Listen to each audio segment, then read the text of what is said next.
वैशाख का महीना था और गर्मी लाकर सो गई। रात बीत गई और सुबह हो गई। रविदेव की रोशनी मिलते ही लोग अपने अपने काम में जुट गए। दुर्गा और पारो भी काम पर चले गए। पारो घर के काम में उलझ गई तो दुर्गा खेतों में। रात से सुबह हुई और सुबह से दोपहर सुभागी नाश्ता पानी लेकर जब खलिहान में नहीं पहुंची तक शंभू को भूख सताने लगी। तब तक दुर्गा उनके पास जा पहुंचा। उसे देखकर शंभू बोले, क्या बात है बेटा, तुम्हारी अम्मा कहाँ हैं? आज वह मेरा खाना लेकर अभी तक क्यों नहीं आई? तब अपने मन के भावों को छिपाकर बड़ी चतुराई से उन्हें ढाढ़स बंधाकर बोला, अम्मा तो हमारे ननिहाल यानी अपने नहर जाने को कह रही थी। हो सकता है वह वहां चली गई हो। सुभागी को अपने मायके जाने की बात सुनकर शंभू मन मार कर रह गए। इसके बाद पारो ने ले जाकर उन्हें खाना खिलाया। बात आई गई हो गई। सारा दिन व्यतीत हो गया। फिर रात हुई और उसके बाद सुबह।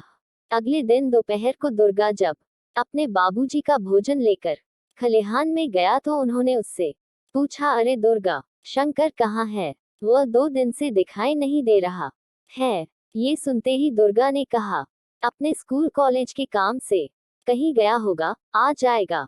इसी तरह 2 दिन बीत गए। किसी को कुछ भी मालूम न हुआ।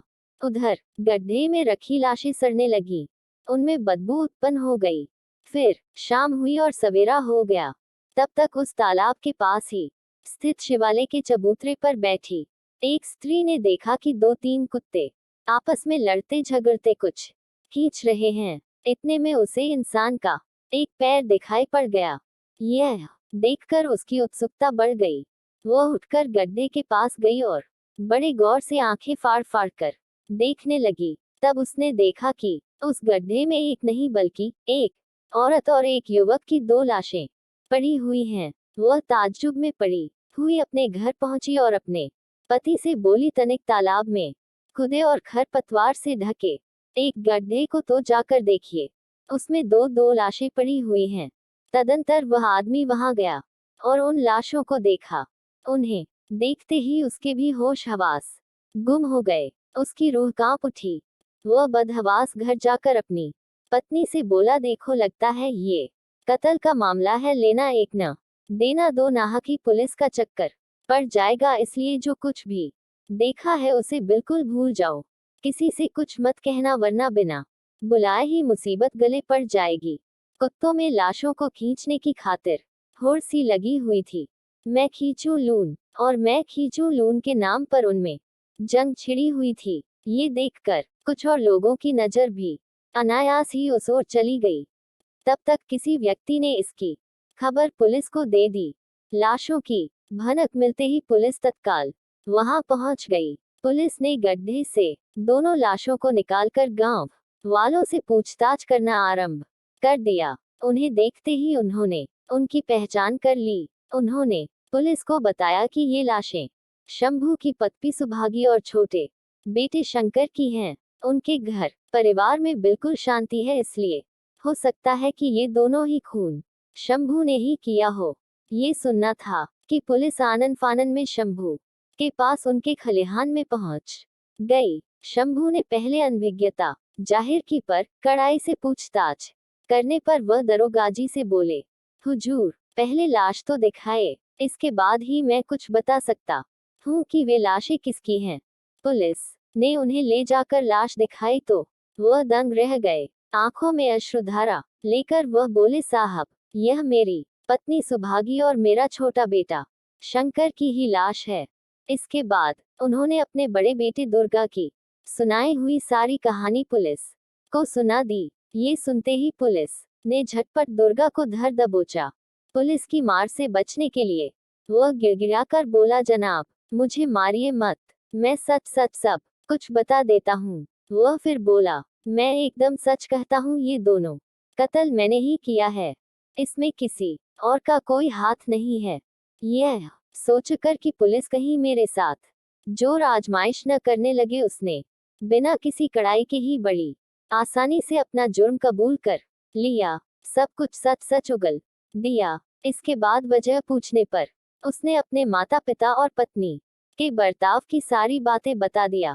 ये सुनकर पुलिस ने दुर्गा की पत्नी पारो को भी गिरफ्तार कर लिया। अदालत में पेश करने के बाद पुलिस ने उन्हें बड़े घर भेज दिया। उनके माथे पर जीवन भर के लिए कलंक लग गया।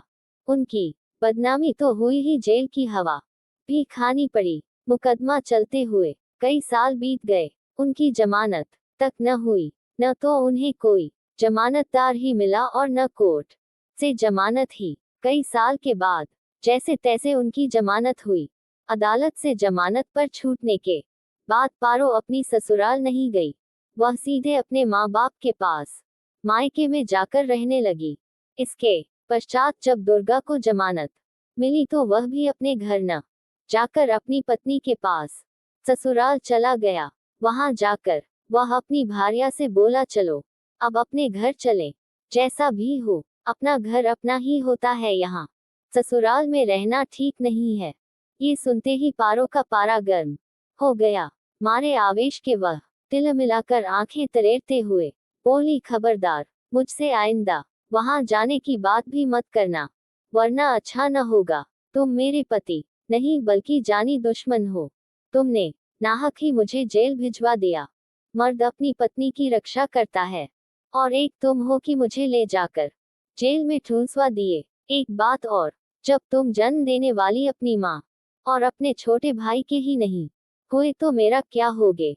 तुम्हारे जैसे महामूर्ख के साथ अब मैं नहीं रह सकती। अपना बाकी जीवन यहीं रो धोकर गुजार दूंगी। ये सुनकर दुर्गा अंदर से टूटकर बिखर गया। उसे बहुत आत्मग्लानि हुई। अपनी करनी पर उसे अपार कष्ट हुआ।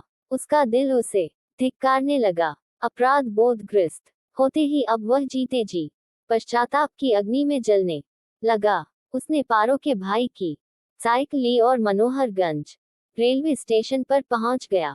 वहां जाकर साइकिल को उसने एक खंभे से बांध दिया और स्वयं तीव्र गति से आती हुई एक मालगाड़ी के नीचे कूदकर कट गया। अपने कुकृत्य के चलते उसे आत्महत्या करने पर विवश होना पड़ा। अब शंभू के दोनों लड़के मर ही चुके थे। अब उनके पास कुल ले देकर एक बेटी और दामाद ही थे। इसलिए बड़ी होने पर एक अच्छा सा घर वर देखकर उसका विवाह कर दिए। पूरे परिवार को असमय ही काल के गाल में समा जाने से उन्हें नैराश्य ने घेर लिया। उन्होंने बेटी दामाद को अपने पास बुला लिया और अपना सब कुछ उनके नाम कर दिया।